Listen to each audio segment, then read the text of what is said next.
Let's continue with our examination of what's going on at the Rittenhouse trial. People who tuned in yesterday saw my coverage of it, so if you want a full catch-up, you might want to go and check over the yesterday's podcast or the videos that are available on YouTube of that. But just as a reminder of the big main event that came from Monday's cross-examination of the witness, who was the star witness for the prosecution, Gage Grosskreutz, who was the man, the only survivor of the three people that Kyle Rittenhouse shot. People who are familiar with the situation may be aware that he was the guy who shot in the bicep. And we just got this wonderful clip on Monday of him admitting that he was trying to shoot Rittenhouse at the time, or at least certainly looked as though. So, John, if you want to play that. It wasn't until you pointed your gun at him, advanced on him, with your gun, now your hands down, pointed at him, that he fired, right? Correct. Oh, shit! That's it! Directed verdict. Directed verdict on all the murder charges. Kyle knows. Yeah. Directed verdict on the murder charges. He just exhaled. Kyle he looks like he's gonna cry. How do you not acquit after that? Look at bigger. Look at bigger. Look at bigger. For those listening, this is from Rakita Law's coverage of the trials, and what it cut to there was a beautiful, beautiful image of one of the prosecutors who were trying to prosecute Rittenhouse for murder, is that how they're putting it forward, and they're trying to aim for a life sentence for him. One of the people prosecuting him, with their head in their hands after their star witness, just admitted, yeah, he only shot me after I pointed a gun at him, up close, very, very close range. I mean, I think most of the testimony has shown that the people who he shot were probably less than 4 feet away from him, although that'll be something that we cover moving on with this trial. So just a reminder, though, for anybody who's been watching our coverage and the coverage of people like Rakita Law or Viva Frey, that we are trying to provide what could be considered a clear and accurate representation of what's going on in the court currently. But for those outside of, our sphere of influence, you could describe it as, they may not be getting the same kind of fair coverage that we're trying to provide. So, I mean, one of the things that people may or may not be aware of is that this just came out this morning that Judge Schroeder, who's the judge presiding over the case, has revealed that somebody had filmed the Rittenhouse jurors when they were picked up by the bus this morning. I think that was yesterday that this went on. Schroeder said that the deputies made the person delete the video and added more steps to be taken to prevent something like that from happening again. So that's from Julio Rosas. And that's just a reminder that there are people with very malicious intents keeping an eye over this, very similarly to the way that the Chauvin jurors could be said to have been intimidated by the circumstances around it. And then let's also take a quick look at what Vice's coverage of this has been. That clip that we just saw there where Gage Grosskreutz admits that, yeah, he shot me because I was pointing a gun at him, was characterized this way by Vice. Paramedic shot by Rittenhouse, believed he was going to die. When they write, the tagline for this, of course, is, I was never trying to kill the defendant in that moment. I was just trying to preserve my own life.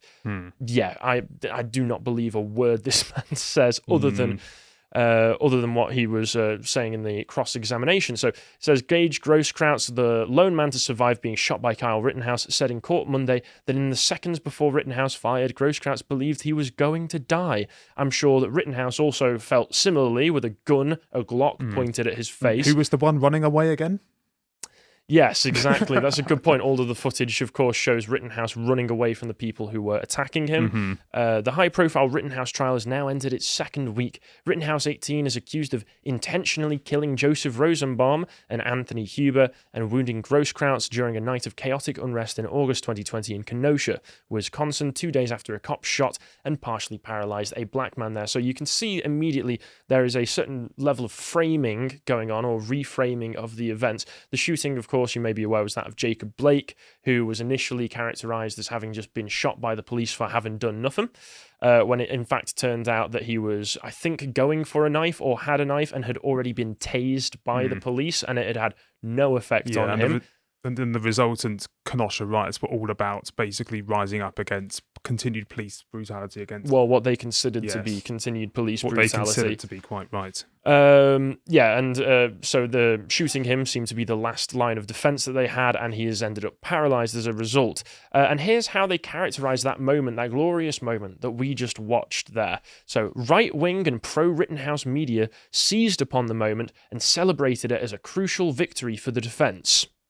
Well, yeah, it's a pretty damning bit of evidence, a bit of testimony right there that the man himself admitted. And also it's strange to me that they would characterize it that only right-wing and pro-Rittenhouse people would see that as a crucial victory for the defense. I would say that anybody who doesn't have a ideological lens that they're trying to view it from would have a would share that view. Anybody who's not trying to bias this implicitly. And then it goes on, the trial this far has been polarizing. On the left, Rittenhouse is seen as somebody who was out looking for blood in Kenosha that evening, whereas on the right, he's viewed as a teenager who killed in self-defense. Oh, please. In some far-right corners, Rittenhouse is actively treated as a hero.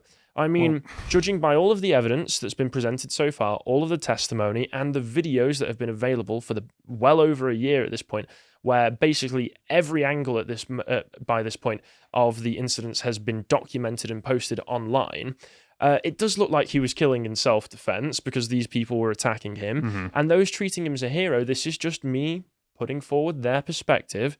The two people that he did kill one was a paedophile and the other was a convicted abuser. And Grosskreutz himself admitted on Monday to having been a revolutionary who wanted to, who also has some convictions in his past as well. So you can't exactly call these people that he shot angels. Is there any mention of that in the Vice article at all?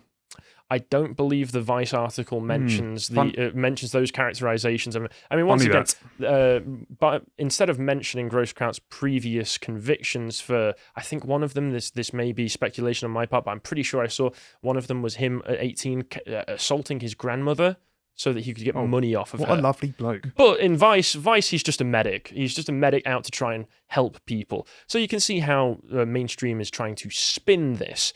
As much as a white pill as it may seem that the prosecution isn't doing the best job, there are people out in the mainstream and out in the public who are getting this side of the story, which is not characterizing what's going on accurately in the slightest. But now, moving on to day 6, once again, a lot of the information that we've got here is from this website, Legal Insurrection, who are doing a fantastic job of covering it, and also a lot of the information that I was watching last night, the day 6 proceedings.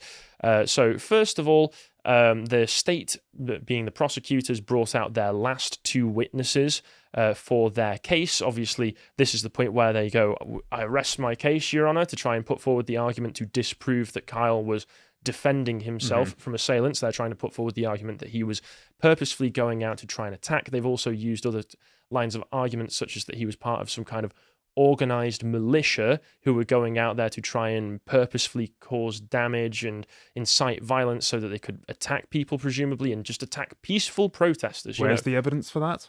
Well, exactly. I mean, certainly none of the testimony is going to provide that kind of evidence. But first off, Rittenhouse's curfew violation charge had been dismissed. It doesn't really matter that much, but it is nice that they dismissed that because there was a curfew in Kenosha that night, and I don't think anybody stuck to it. I mean, if you're going to charge Rittenhouse with that, you might as well charge Gage with that as well, because guess what? He was out there past curfew as well, so...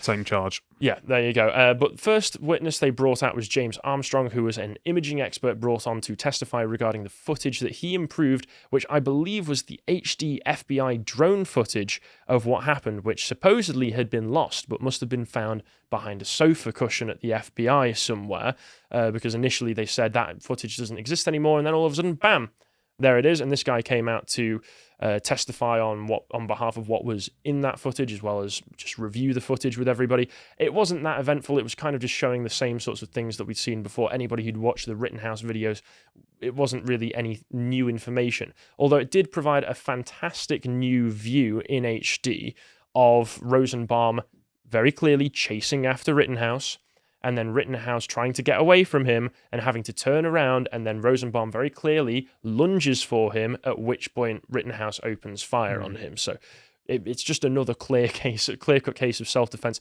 As far as I'm aware, I'm not a lawyer, I'm not a legal professional, but as far as somebody who is a layperson who is in the jury could see, it looks like self-defense. Yeah, the sequence of events would suggest that was a retaliation out of fear for his own life, which is definitively what self-defense is. Yeah, the second witness they brought out that day as well, who I must remind you is the last state witness, the last witness on the prosecution. Surely you'd want to end with an absolute slam dunk. I mean, I'm sure they were hoping that Gage would be that, but it turned out to be a slam dunk for the defense instead, was a man called Dr. Doug Kelly, who was the medical examiner who did the autopsy on Rosenbaum and Huber, both being the people who died. So this article states that key to the state's questioning of Dr. Kelly was their desire to have him testify that both Rosenbaum and Huber were further from Rittenhouse than the video evidence would suggest. Of key importance was the analysis of soot and gunpowder stippling around the bullet entrance wounds. Now, I imagine this is important to the prosecution because they want to show, well, if they were further away than it appeared, then there might have not been a justification for Rittenhouse opening fire, therefore self-defense gets thrown out the window. But in short, soot marks are generally found only when the muzzle was within a few inches of the wound, and gunpowder stippling only when the muzzle is within 4 feet or less of the wound. In one example of Krause, who is one of the prosecutors and from the state, pressing Dr. Kerry to lengthen the distance at which Kyle fired, in the video of the shooting of Rosenbaum, a rather large cloud of smoke could be seen coming from the muzzle of Kyle's rifle. Wouldn't all that smoke mean the stippling found on Rosenbaum might have travelled a much farther distance than is typically the case, Krause suggested, and that therefore Rosenbaum could have been farther from Kyle when shot than the other evidence might indicate? Kerry hesitated, then replied that soot and gunpowder flecks have the kinetic energy needed to travel and mark a target. The smoke does not. Which indicates that line of questioning, as with most line of questionings that the prosecution have taken over the course of this, is a complete dead end because they're just wrong in whatever assumptions they made. They would have maybe known this if they had test fired the rifle because they have access to the rifle that Rittenhouse was using that day, but they did not. They did not test fire it, presumably because they didn't want it to provide any evidence against their case. Naturally. Another trend throughout this has been that they have made every opportunity to bring that rifle out for extended periods of time, which I can't really speculate on myself, but Rakita Law and others have speculated on, being that they're just trying to bring it out to scare the jury with, oh, here's the gun that did it, oh, look at this. And then also it is very obviously for publicity photos as well, because those photos of them examining the gun are going to be exactly what all of the press release in the articles such as the one by Vice. And regrettably, it seems to be working, doesn't it? Well, if the coverage by Vice is anything to go by, absolutely. On cross-examination by defense counsel Richards, Kerry testified that the gunshot wounds and injuries on both Rosenbaum and Huber were entirely consistent with the men being in a position of attack upon Rittenhouse when they were shot. Even the fatal shot to Rosenbaum's back, which was likely inflicted when the aggressor made a diving lunge at Kyle's rifle. So one of the things they were trying to press on was, one of the bullet wounds entered through his back, but then this guy just came out and was like, well, yeah, if he was lunging in a lunging motion, the trajectory of the bullet could have entered his back in that way. In particular, the soot pattern on the right hand of Rosenbaum suggested that it had been on the muzzle of the rifle when the hand was shot. So it's pretty open shut. His hand was basically on the muzzle, so it says everything it needs to about the proximity he was to Rittenhouse at the time. And that wrapped up the prosecution's case after basically just confirming evidence that we were all already very, very aware of at this point, to anyone who's been paying attention to the case.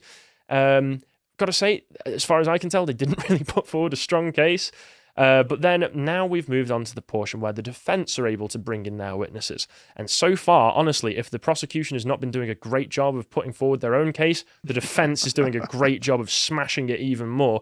So the first person they brought out was Nicholas Smith, who was one of the people that was with Rittenhouse defending Car Source, which was the business that they were defending. The car lot that the initial altercation with Rosenbaum took place in as well was that car Source. So he was there with Rittenhouse and the other member of the group that they were with.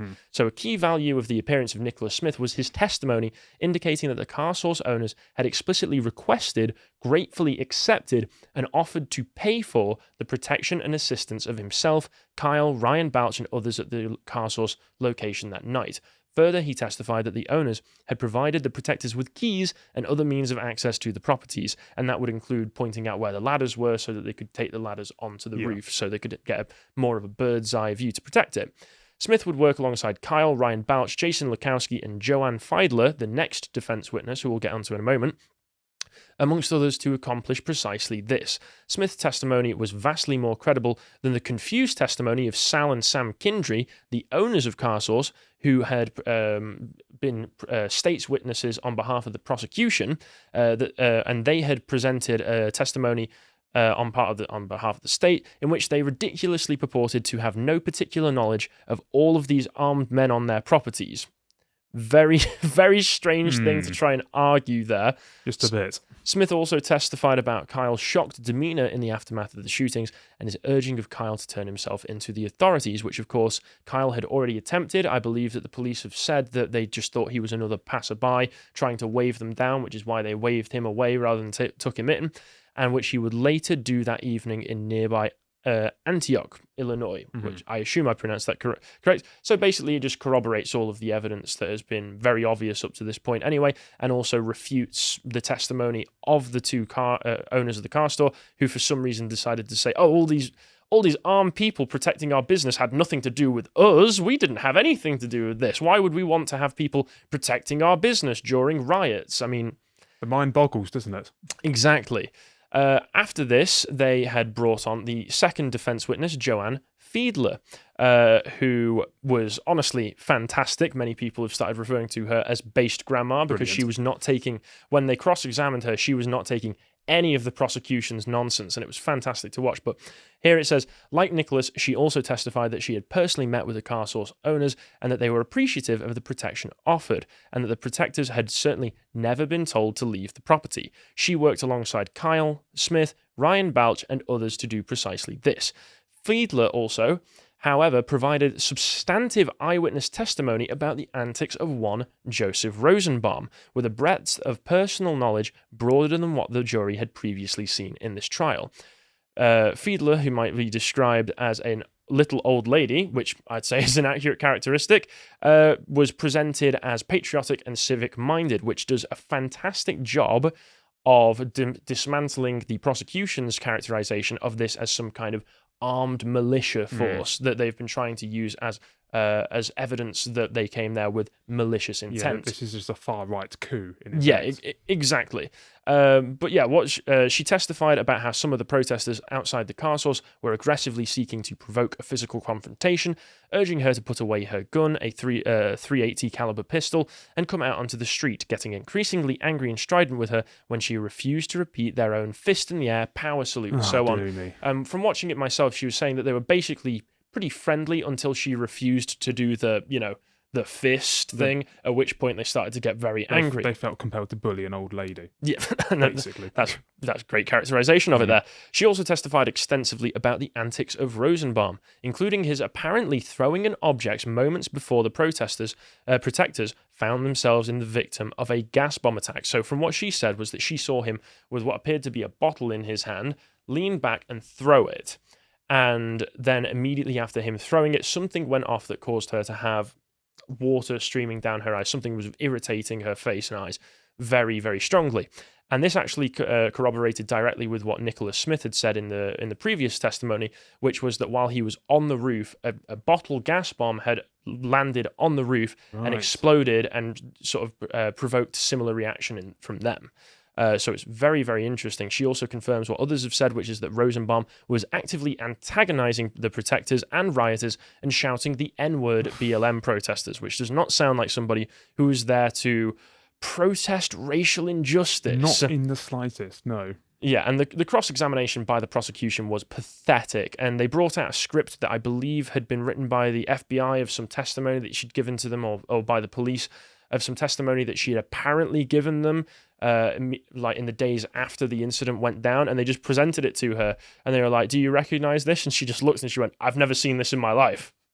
And then he was very obviously quite flustered by this because his entire line of questioning just went out the window. Oops. And he actually became increasingly aggressive towards her in fact. And he kept trying to put words in her mouth and saying things and putting her in situations and places that she hadn't been. And when it gets to the point where the cross-examination by the prosecution leads to her saying, no, I did not, no, I didn't do that, no, I never said that, about 10 times, you've got to think how that's going to affect how the jury is thinking about the credibility of the prosecution's case. I know exactly what they'd be thinking here, or near enough. My God, they're scraping the barrel here. Yes, that is exactly what it appears to be.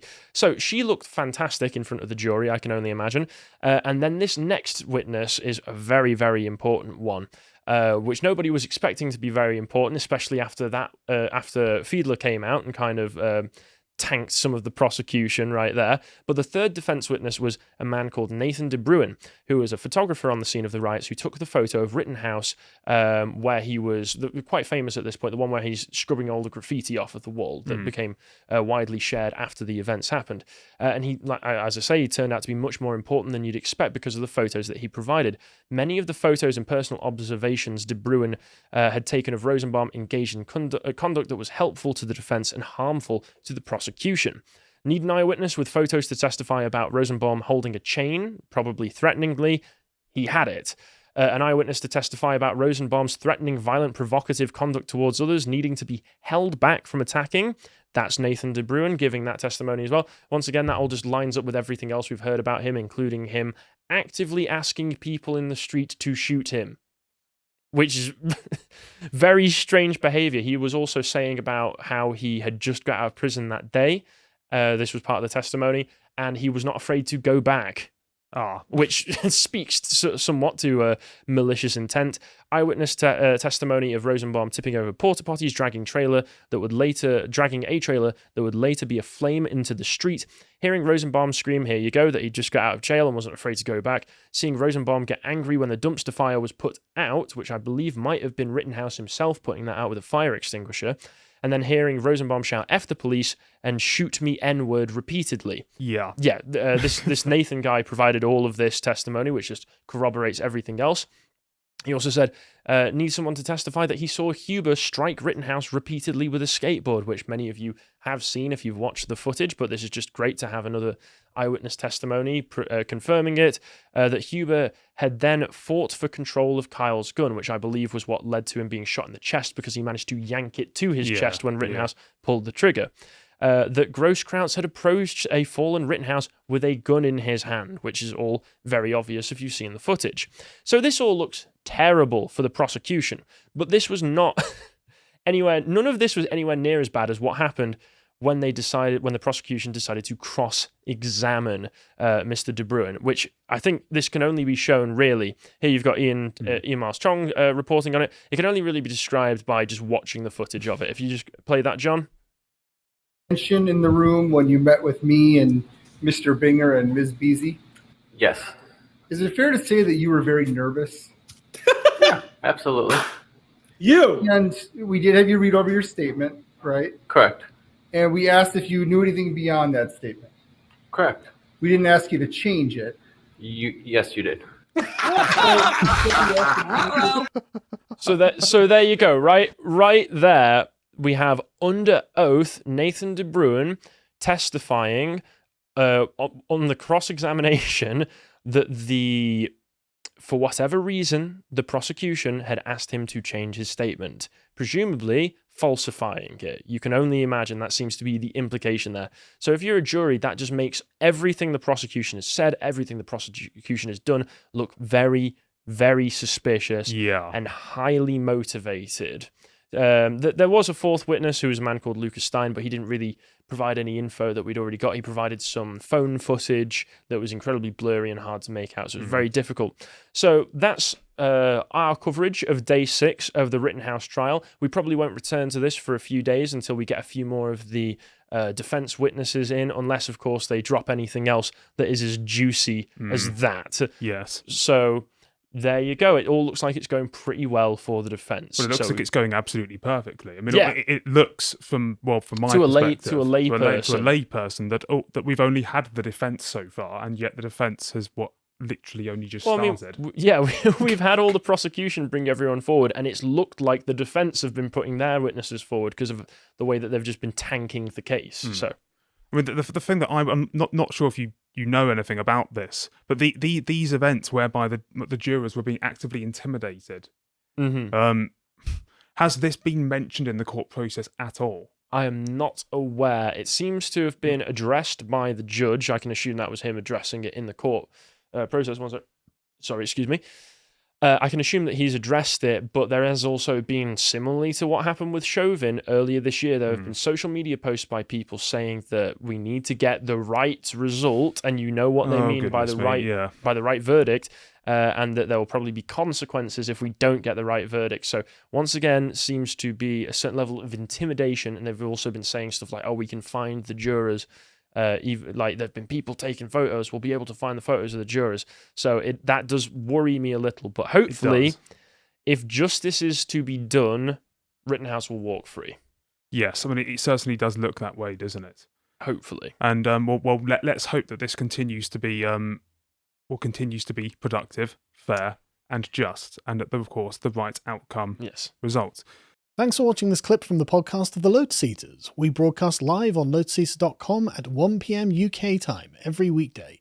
And we also have loads more content that we don't put on YouTube, such as the memes and video comments from our community. Every week we also have new episodes of our regular series, Contemplations and Epochs. In Contemplations, Josh explores interesting and diverse topics, such as the science behind the need for fathers in the home, or why people believe in ghosts and the paranormal.